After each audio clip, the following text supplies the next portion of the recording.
ಸಲ್ಲಿಕೆ ಬಸವರಾಜ ಹೊರಟ್ಟಿ ರಾಜೀನಾಮೆ ಅಂಗೀಕಾರ. ವಿಧಾನ ಪರಿಷತ್ ಸಭಾಪತಿ ಸ್ಥಾನಕ್ಕೆ ಹೊರಟ್ಟಿ ರಾಜೀನಾಮೆ ಅಂಗೀಕಾರ ಆಯಿತು. ವಿಧಾನ ಪರಿಷತ್ ಸಭಾಪತಿ ಸ್ಥಾನಕ್ಕೆ ಬಸವರಾಜ ಹೊರಟ್ಟಿ ಅವರು ಈಗ ರಾಜೀನಾಮೆಯನ್ನ ಕೊಟ್ಟಿದ್ರು. ರಾಜೀನಾಮೆ ಈಗ ಅಂಗೀಕಾರ ಆಯಿತು ಅಂತ ಗೊತ್ತಾಗ್ತಾ ಇದೆ. ಜಾಣರ ವೇದಿಕೆ ಅಂತ ಕರೆಸಿಕೊಳ್ಳುವಂತಹ ಈ ಒಂದು ವಿಧಾನ ಪರಿಷತ್ ವಿಧಾನಸಭೆಯಲ್ಲಿ ಯಾವ ರೀತಿಯಾದಂತಹ ಬಿಲ್ ಮಂಡನೆ ಎಲ್ಲ ಆಗಿರುತ್ತಲ್ವಾ, ಅದನ್ನ ಪಾಸ್ ಮಾಡೋದು, ಮತ್ತೊಂದು ಮಗದೊಂದು ಅದರ ಬಗ್ಗೆ ಕೂಲಂಕುಷವಾಗಿ ಚರ್ಚೆ ಮಾಡೋದು, ಅದನ್ನ ಒಂದು ಶಾಸನವಾಗಿ ಮಾರ್ಪಾಡು ಮಾಡುವಂತದ್ದು ಇದೇ ಪರಿಷತ್. ಯಾಕಂತ ಹೇಳಿದ್ರೆ ಅಲ್ಲಿ ಜಾಣರ ವೇದಿಕೆ ಅಂತ ಕರೀತಾರೆ ಅದನ್ನ, ಪರಿಷತ್ತನ್ನ. ಸೊ ಈಗ ಅದೇ ಪರಿಷತ್ನ ಸಭಾಪತಿ ಸ್ಥಾನಕ್ಕೆ ಬಸವರಾಜ ಹೊರಟ್ಟಿ ಅವರು ರಾಜೀನಾಮೆಯನ್ನು ಕೊಟ್ಟಿದ್ದಾರೆ. ಈಗ ಬಸವರಾಜ ಹೊರಟ್ಟಿ ಅವರ ರಾಜೀನಾಮೆ ಅಂಗೀಕಾರ ಆಗಿದೆ ಅಂತ ಗೊತ್ತಾಗ್ತಾ ಇದೆ.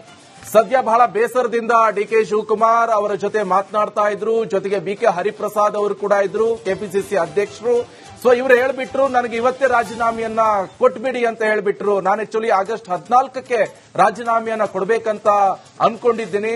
ನಾನು ಅಲ್ಲಿ ಸ್ವಲ್ಪ ಮಾತನಾಡೋದಿದೆ, ಮಾತನಾಡ್ಬಿಟ್ಟು ನಾನು ರಾಜೀನಾಮೆ ಕೊಡಬೇಕು ಅಂತ ಅನ್ಕೊಂಡಿದ್ದೀನಿ. ಆದ್ರೆ ಸಡನ್ ಆಗಿ ನನಗೆ ಸಿಎಂ ಜೊತೆಗೆ ಕೆಪಿಸಿಸಿ ಅಧ್ಯಕ್ಷರಾದಂತಹ ಬಿಕೆ ಹರಿಪ್ರಸಾದ್ ಅವರು ಹೇಳ್ಬಿಟ್ರು, ನಾನು ರಾಜೀನಾಮೆ ಕೊಟ್ಟೆ ಅಂತ ಹೇಳಿದ್ರು.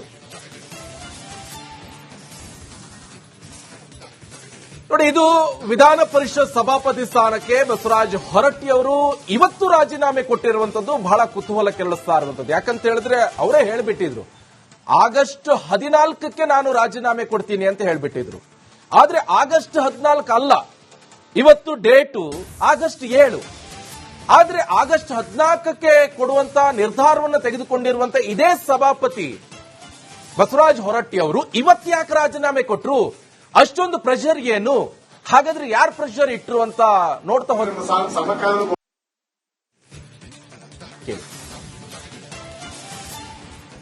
ನೋಡಿ, ಮತ್ತೆ ಸಂಪರ್ಕ ಸಾಧ್ಯ ಆಗ್ತಿಲ್ಲ, ಮತ್ತೆ ಮಾತನಾಡ್ತಾರೆ. ಸೊ ವೀಕ್ಷಕರೀಗ ಗಮನಿಸ್ತಾ ಇರಬಹುದು, ನಾನು ಈಗಾಗಲೇ ಹೇಳ್ತಾ ಇದ್ದೆ, ಸ್ವತಃ ಬಸವರಾಜ ಹೊರಟ್ಟಿ ಹೇಳ್ತಾ ಇರುವಂತದ್ದು, ನಾನು ಆಗಸ್ಟ್ 14ಕ್ಕೆ ರಾಜೀನಾಮೆ ಕೊಡ್ತಾ ಇದ್ದೆ. ನೋಡಿ, ಈಗ ಕಾಂಗ್ರೆಸ್ ಪಕ್ಷದವರು ನನ್ನ ವಿರುದ್ಧವೇ ಈಗ ಅವಿಶ್ವಾಸ.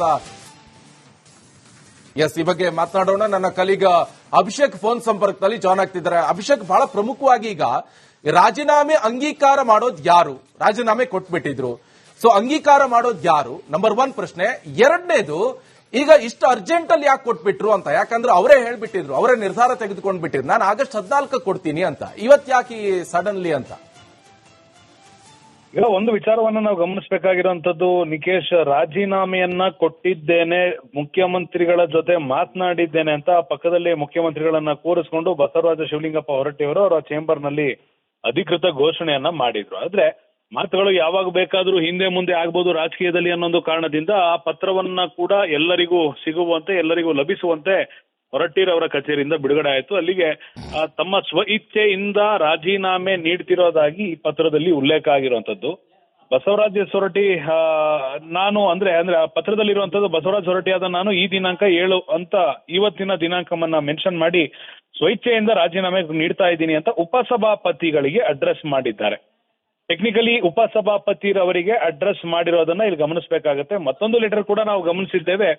ವಿಧಾನ ಪರಿಷತ್ತಿನ ಕಾರ್ಯದರ್ಶಿ ಜ್ಯೋತಿರವರೇನಿದ್ದಾರೆ ಪ್ರಭಾರ ಡ್ಯೂಟಿಯಲ್ಲಿ, ಅವರ ಹೆಸರಿನ ಒಂದು ಅಧಿಸೂಚನಾ ಪತ್ರ ಕೂಡ ಈಗ ಗಮನಿಸ್ತಾ ಇದ್ದೇವೆ. ಅವರ ರಾಜೀನಾಮೆಯನ್ನ ನೀಡಿರುವುದರಿಂದ ವಿಧಾನ ಪರಿಷತ್ನಲ್ಲಿ ಸಭಾಪತಿ ಸ್ಥಾನವು ತೆರವಾಗಿರುತ್ತದೆ ಅನ್ನೋ ಒಂದು ಪತ್ರ ಮೆನ್ಷನ್ ಆಗಿದೆ. ಆದರೆ ಈಗ ಆ ಪತ್ರದಲ್ಲಿ ಸಹಿ ಆಗಿಲ್ಲ ಅನ್ನೋದನ್ನು ಕೂಡ ನಾವು ಇಲ್ಲಿ ಗಮನಿಸಬೇಕಾಗತ್ತೆ. ಆದ್ರೆ ಇದೆಲ್ಲ ಪ್ರೊಸೀಜರ್ ಆಗಿರೋದ್ರಿಂದ ಇದು ಪ್ರಾಬಬ್ಲಿ ಇದನ್ನ ಟೆಕ್ನಿಕಲ್ ರೀಸನ್ ಇಟ್ಟೇ ಬಸವರಾಜ ಹೊರಟ್ಟಿರವರು ತಮ್ಮ ಕಾನೂನಾತ್ಮಕವಾದ ಹೋರಾಟವನ್ನ ಮುಂದುವರೆಸ್ತಾರ, ಅಥವಾ ಇದು ಟೆಕ್ನಿಕಲ್ ಡಿಲೇ ಆಗಿರೋದ್ರಿಂದ ಇದು ಸಹಿ ಆಗುತ್ತಾ ಅನ್ನೋದು ಒಂದ್ ಕಡೆ ಪ್ರಶ್ನೆ ಆಗುತ್ತೆ. ಇನ್ನು ರಾಜಕೀಯವಾಗಿ ನೋಡೋದಾಯ್ತು ಅಂದ್ರೆ, ಬಸವರಾಜ ಹೊರಟ್ಟಿರವರು ನನ್ನ ಜೊತೆ ಆಗ್ಲಿ ನಮ್ಮ ಸಂಸ್ಥೆ ಜೊತೆ ಆಗ್ಲಿ ಮಾತನಾಡೋದ ಸಂದರ್ಭದಲ್ಲಿ ಸಿಎಂ ರವರು ನನಗೆ ಸೂಚನೆ ನೀಡಿದ್ದಾರೆ, ನನಗೆ ಇಷ್ಟ ಇಲ್ದಿದ್ರು ಕೂಡ ಒತ್ತಡವನ್ನ ಹೇರಿದ್ದಾರೆ,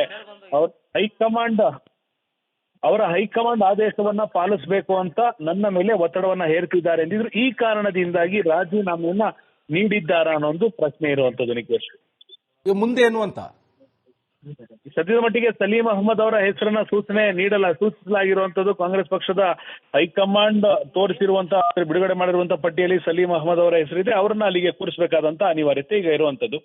ಈಗ ಒಂದು ವೇಳೆ ವಿಧಾನ ಪರಿಷತ್ತಿನ ಅಧಿಕೃತ ಪತ್ರದಲ್ಲಿ ಸಹಿ ಬಿದ್ದಿಲ್ಲವಾದ್ದರಿಂದ ಅದು ರಾಜೀನಾಮೆ ಅಂಗೀಕಾರ ಮಾಡೋದಕ್ಕೆ ಬರುತ್ತೋ ಬರಲ್ಲೋ ಅನ್ನೋದು ಪ್ರಶ್ನೆ ಕೂಡ ಇರುತ್ತೆ. ಒಂದು ವೇಳೆ ಯಾರು ಅಂಗೀಕಾರ ಮಾಡಬೇಕು ಅನ್ನೋ ಲೆಕ್ಕಾಚಾರ ಕೂಡ ಈಗ ಆರಂಭ ಆಗುತ್ತೆ. ಕಾನೂನಾತ್ಮಕವಾಗಿ ಯಾವುದೇ ಸಮಸ್ಯೆ ಇಲ್ಲದೆ ರಾಜೀನಾಮೆ ಅಂಗೀಕಾರ ಆಗಬಹುದು. ಆದ್ರೆ ಕಾನೂನಾತ್ಮಕವಾಗಿ ಸಮಸ್ಯೆ ಆಗುತ್ತೆ ಅನ್ನೋದಾಯ್ತು ಅಂದ್ರೆ ಅದನ್ನ ಮತ್ತೊಂದಿಷ್ಟು ತಡ ಮಾಡುವಂತ ಸಾಧ್ಯತೆ ಕೂಡ ಇದೆ. ಎಲ್ಲವನ್ನೂ ಕೂಡ ಮುಖ್ಯಮಂತ್ರಿಗಳೇ ಹೇಳಿದಂತೆ ಮಾಡಬೇಕು ಎಂಬುವ ಶಾಸನ ಇಲ್ಲ. ಆದ್ರೆ ಕಾನೂನು ಏನ್ ಹೇಳುತ್ತೆ ಅದನ್ನ ಮಾಡಬೇಕಾಗಿರೋ ಅನಿವಾರ್ಯತೆ ಇರೋದ್ರಿಂದ ಕಾನೂನನ್ನ ಅಧಿಕಾರಿಗಳು ನೋಡ್ಕೊಳ್ತಾರೆ, ರಾಜಕೀಯವನ್ನ ಮುಖ್ಯಮಂತ್ರಿಗಳು ನೋಡ್ಕೊಳ್ತಾರೆ ಅನ್ನೊಂದು ದಾಟಿಯಲ್ಲಿ ಈಗ ಮಾತನಾಡಿರೋದನ್ನ ನಾವು ಗಮನಿಸಿದ್ದೇವೆ. ನಿಖೇಶ್, ಕಾದು ನೋಡುವಂತಂತ್ರವನ್ನ ಪಾಲಿಸ್ತಾ ಇದ್ದಾರೆ. Okay, thank you.